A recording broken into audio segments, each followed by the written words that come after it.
महबूब जा चर यार आगिल असांजे तयखिल जा ठार आगिल असांजे तयखिल जा ठार आगिल बाद इस्लाम जो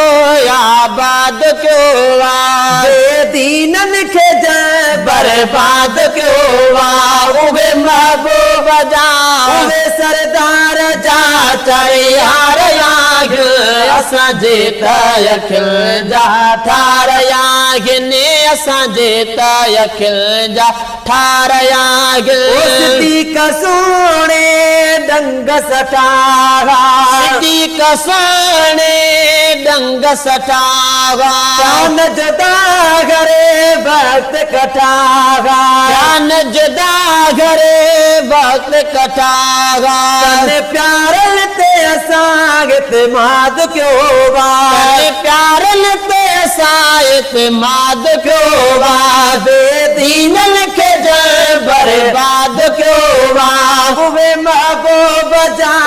सरदार जा चर यार आगिल असांजे तयखिल जा ठार आगिल असांजे तयखिल जा ठार आगिल उमर अदालत दार थी आयो उमर अदालत दार थी आयो सुकल नदीअ खे खत सां वहायो सुकल नदीअ खे खत सां वहायो दीन इस्लाम जो मथे दाद क्यों वा दीन इस्लाम जो मथे दाद क्यों वा बेदीनन खे बर्बाद क्यों वा उहे महबूब जा उहे सरदार जा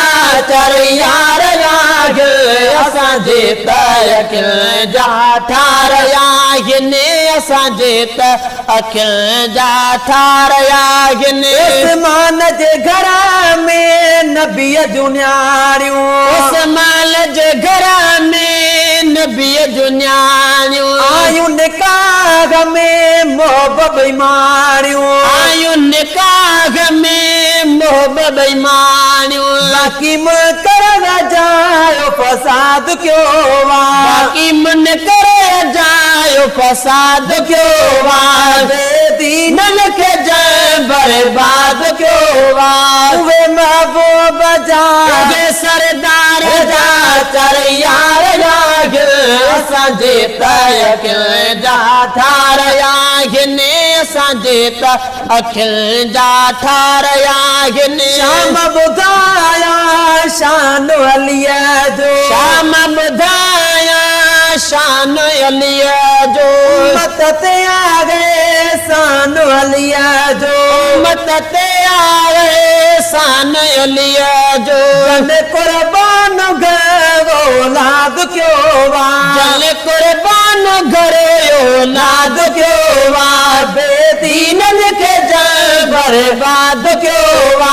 उहे महबूब जा उहे सरदार जा चर यार आगिल असांजे तयखिल जा ठार आगिल असांजे तयखिल जा ठार आगिल